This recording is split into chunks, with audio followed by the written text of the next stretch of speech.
চিরদিনই আধারে কেটে গেল এ জীবন, কেউ তো প্রদীপ হাতে কাছে আসেনি। চিরদিনই আধারে কেটে গেল এ জীবন, কেউ তো প্রদীপ হাতে কাছে আসেনি।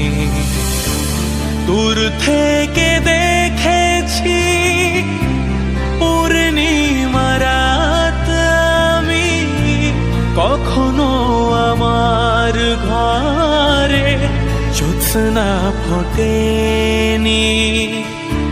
চিরদিনই আধারে কেটে গেল এ জীবন, কেউ তো প্রদীপ হাতে কাছে আসেনি।